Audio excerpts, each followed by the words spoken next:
L'actualité sur Eden Télévision. Mesdames, Messieurs, merci d'être au rendez-vous. Les titres du journal. Adoption ce mardi par l'ensemble des députés du rapport d'activité du président de l'Assemblée nationale. Vous suivrez dans cette édition le point de nos reporters Amen Didier Ompenoudji et Romaric Devouchi. Célébration toujours ce mardi de la journée mondiale de la ménopause. Qu'est-ce que la ménopause et quels sont ses impacts sur la santé féminine? Un autre reportage de Horacio Adiodji à suivre aussi dans cette édition. Et puis sur le continent, Mohamed VI est arrivé mardi soir au Rwanda pour une visite en Afrique qui doit l'amener en Tanzanie et en Éthiopie. Cette visite intervient alors que le Maroc prépare son retour au sein de l'Union africaine. Merci. Les détails dans un instant.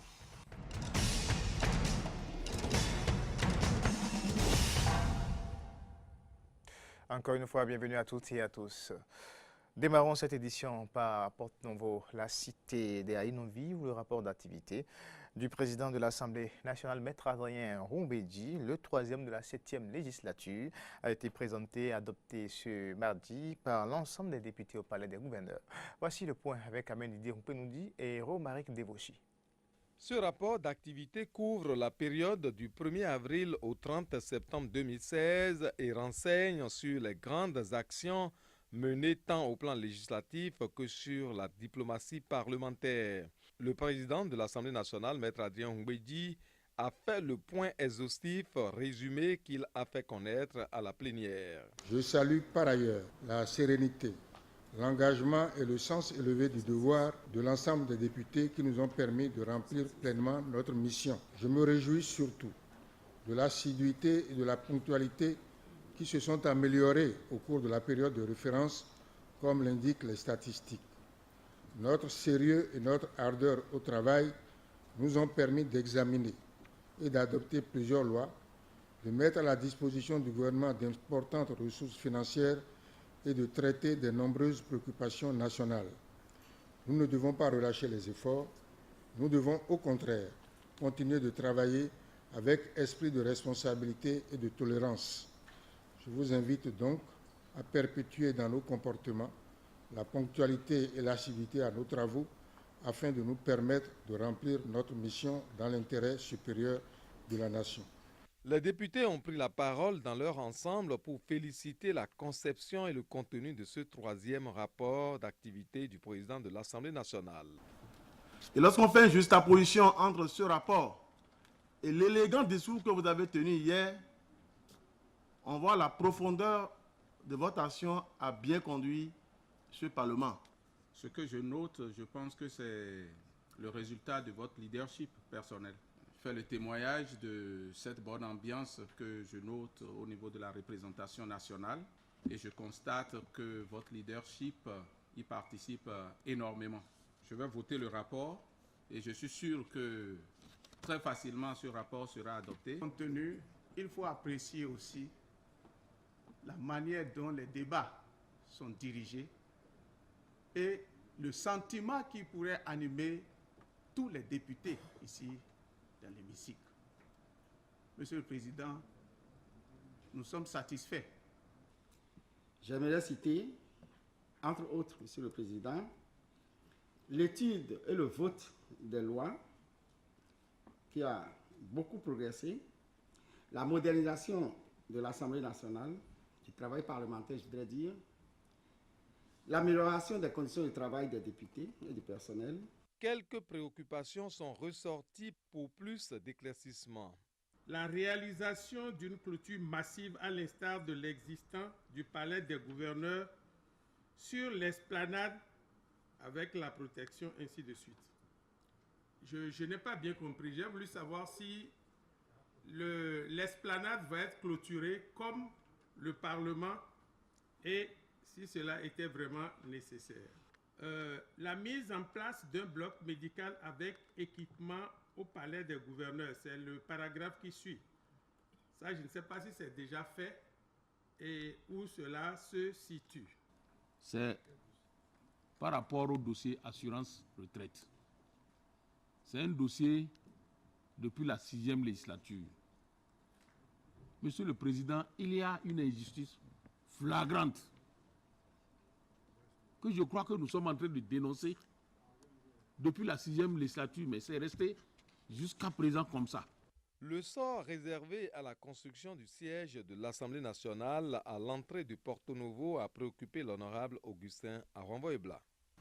Je sais que vous avez déjà beaucoup fait, mais s'il y a encore quelques réglages qui nous permettraient de disposer des députés de nos sièges, ce ne serait pas mauvais. Donc je vous prierai de voir ce que vous pouvez faire pour que véritablement au cours des discussions particulières, notamment avec les 2 ministères concernés, que nous puissions régler définitivement la question du siège de l'Assemblée nationale. Le rapport d'activité soumis au vote a été adopté à l'unanimité des députés. Autre information dans cette édition, célébration ce mardi de la journée mondiale de la ménopause, une journée dont l'objectif est d'honorer toutes les femmes.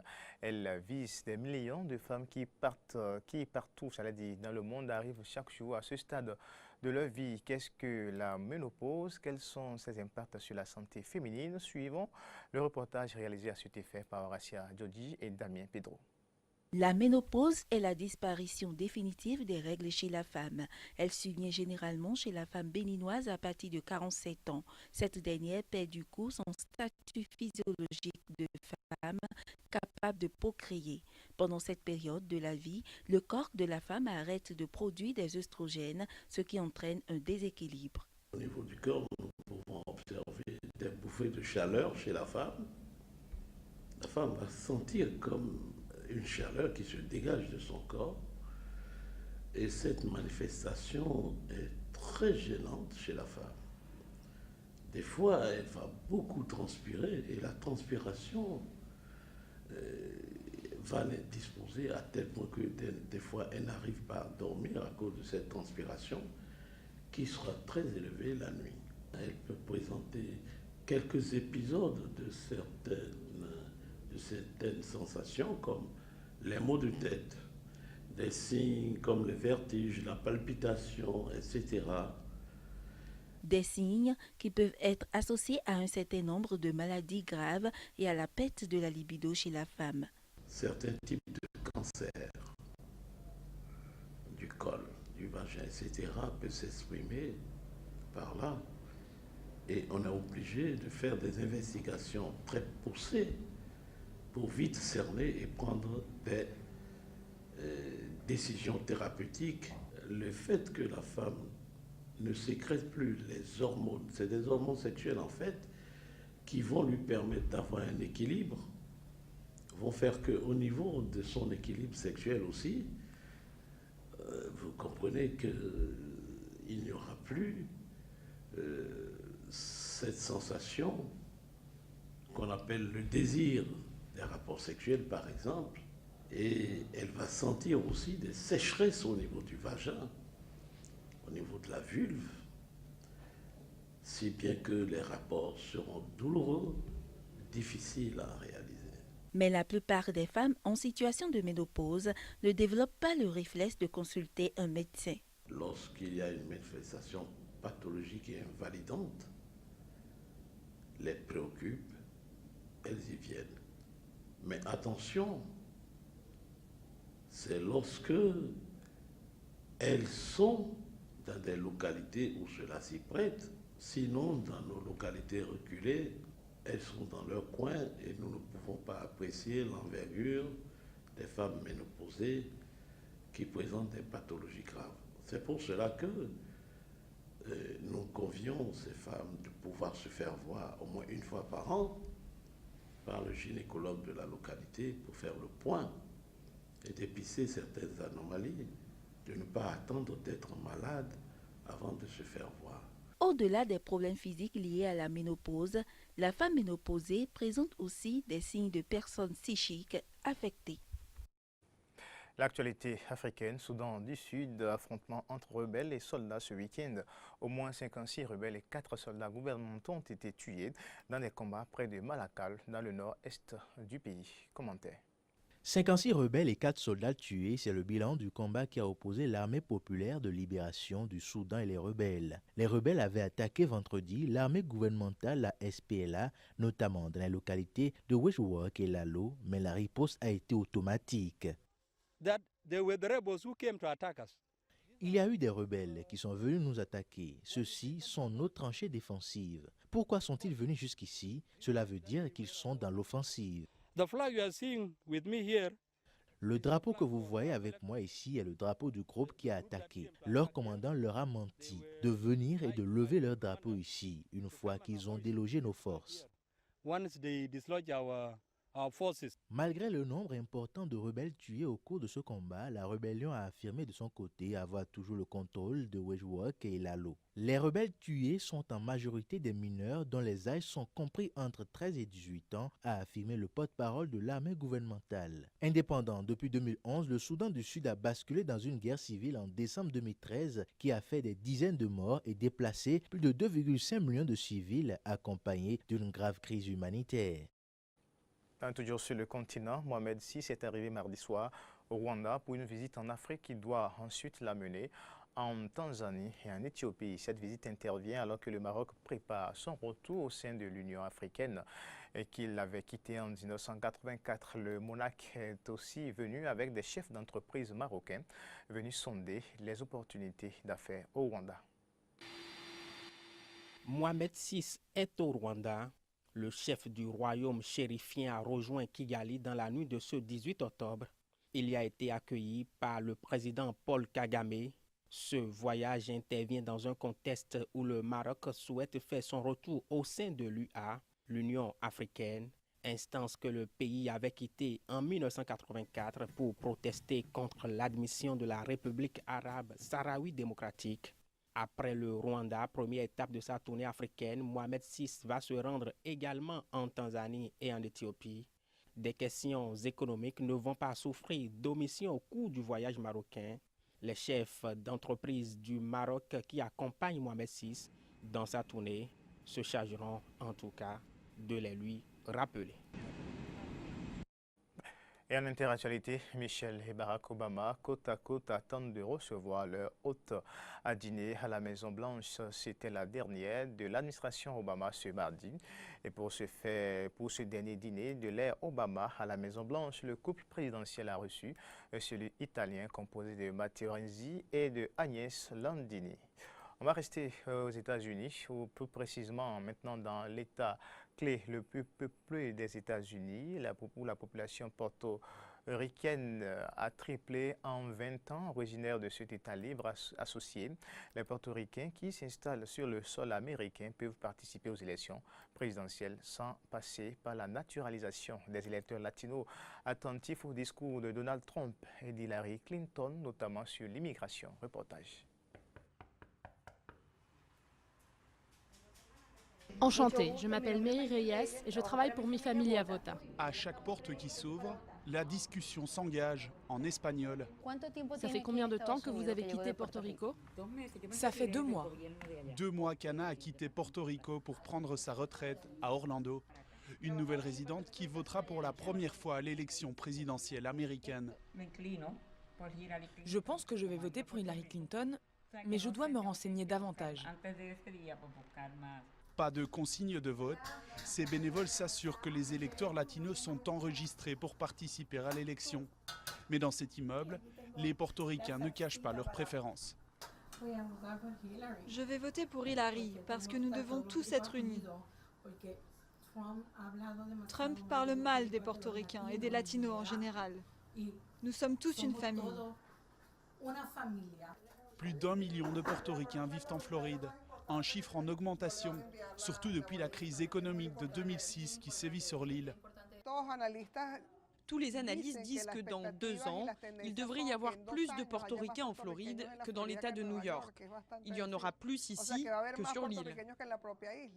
5% de la population de Floride, mais déjà 30% du vote latino. De plus en plus considérés comme indispensables pour remporter l'élection, les portoricains sont des électeurs très convoités. Il y a un nombre croissant et majoritaire de portoricains qui s'enregistrent comme démocrates, mais il y a aussi un nombre important qui ne sont affiliés à aucun parti. Dans les 2 cas, leurs nombres sont plus importants que ceux enregistrés comme républicains. Selon les derniers sondages, Hillary Clinton possède 3 points d'avance sur Donald Trump en Floride.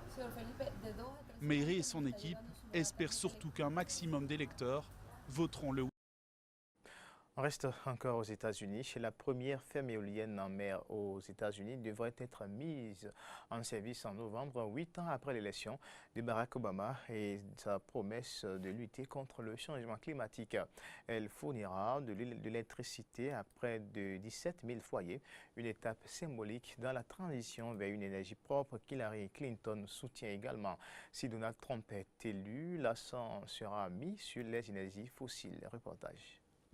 Des éoliennes installées en pleine mer, une vue commune au large des côtes européennes. Mais aux États-Unis, c'est une nouveauté. Le parc éolien de l'île de Block, au large de l'État de Rhode Island, est en construction depuis 8 ans. Et alors que le président américain se prépare à quitter le pouvoir, ces 5 turbines subissent les derniers tests. Pour ce premier projet en mer réalisé aux États-Unis, de nombreux composants ont été importés d'Europe. Mais selon la société qui gère la ferme, les fabricants américains vont rapidement refaire leur retard. Le marché émerge et l'offre s'améliore. Nous voyons que dans plusieurs États, il faudra être en mesure d'apporter de petites, de moyennes et de grandes opportunités aux entreprises américaines pour qu'elles participent à la chaîne d'approvisionnement de l'éolien en mer. Les parcs éoliens comme celui de l'île de Block pourraient permettre à l'Amérique de devenir ce qu'Hillary Clinton appelle une superpuissance énergétique propre. Après l'ouragan Matthew qui s'est abattu sur Haïti et plusieurs États du sud des États-Unis début octobre, la candidate démocrate a fait campagne avec l'ancien vice-président et militant écologiste Al Gore. La résolution de la crise climatique sera une priorité nationale pour Hillary Clinton. Son adversaire, lui, nous mènerait vers une catastrophe climatique. Selon Donald Trump, le réchauffement climatique est un canular inventé par les Chinois. Le candidat républicain préfère mettre l'accent sur les emplois dans le secteur minier et la fracturation hydraulique. Un discours qui plaît dans des États comme la Virginie occidentale, où des mines ont fermé depuis le durcissement des réglementations environnementales. Nous allons remettre les mineurs au travail. Nous allons rouvrir ces mines. Sur l'île de Block, les défenseurs de l'environnement espèrent que, même si Trump est élu, la production d'énergie éolienne ne ralentira pas. Je crois que les arguments en faveur de l'éolien en mer sont si forts qu'ils s'imposeront, peu importe l'administration au pouvoir. En 2015, les éoliennes ont produit 5% de l'électricité des États-Unis. L'éolien en mer pourrait faire grimper ces chiffres dans les prochaines années. Son futur dépend en partie du résultat de l'élection présidentielle. Irak, un déploiement massif de la population pourrait débuter d'ici une semaine à Mossoul, s'est alarmé l'ONU. Quelques heures après l'annonce du début de l'opération des forces irakiennes pour reprendre la deuxième ville du pays aux mains du groupe djihadiste État islamique. Commentaire. Des kilomètres de tentes, les organisations humanitaires s'activent pour construire de nouveaux camps de réfugiés dans le nord de l'Irak. Les Nations Unies redoutent en effet un déplacement massif de population après le lancement lundi d'une offensive des forces irakiennes et kurdes sur Mossoul, bastion principal du groupe État islamique et deuxième ville du pays. Ahmad est arrivé il y a 4 mois dans le camp de Debaga. Il attend toujours sa famille et préfère ne donner que son prénom pour ne pas mettre les siens en danger. Ils nous ont maltraités et mis à la rue. Nous avons fui, nous sommes arrivés là et nous avons trouvé un refuge où nous avons reçu de l'aide. Est-ce que cela suffira à l'approche de l'hiver? Les organisations humanitaires s'inquiètent en effet du manque de ressources pour venir en aide aux centaines de milliers de réfugiés attendus. Sur les plus de 350 millions de dollars demandés par les Nations Unies, moins de la moitié est arrivée.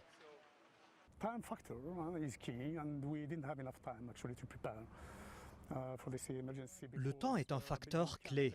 Nous n'avons pas eu le temps de préparer cette urgence. Construire un camp prend du temps. On ne peut pas construire un camp aux normes dans un temps si court.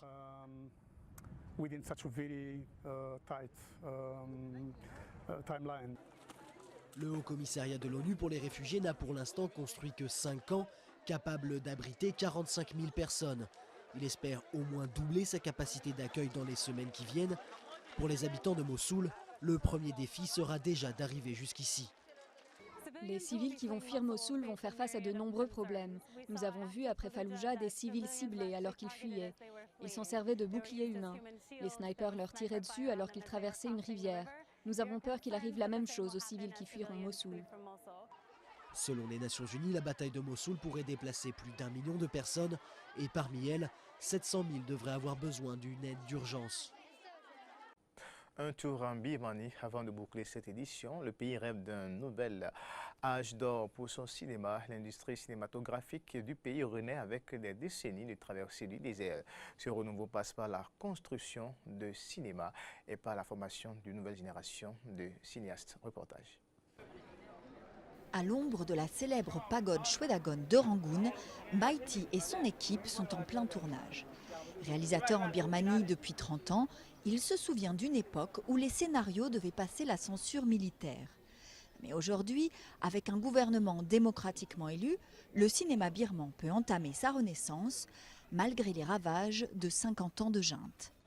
Ils ont fait tout ça délibérément, pour nous empêcher d'avoir une éducation. Ils ont tout fait pour que nous n'apprenions pas à faire des films. Comme de nombreux secteurs, l'industrie cinématographique birmane a atteint son âge d'or dans les années 50. Le pays comptait à l'époque 400 cinémas, dont seule une cinquantaine a survécu. Mais un homme d'affaires birman a décidé de relancer le secteur. Il veut construire 100 salles à travers le pays d'ici 2 ans.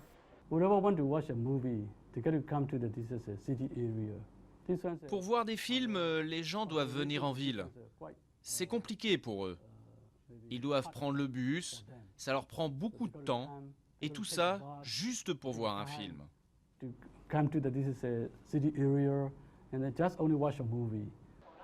Malgré l'arrivée d'un gouvernement civil, les sujets sensibles comme l'armée ne passent toujours pas la barre de la censure. La jeune génération réclame l'abolition des restrictions et plus de moyens pour se former.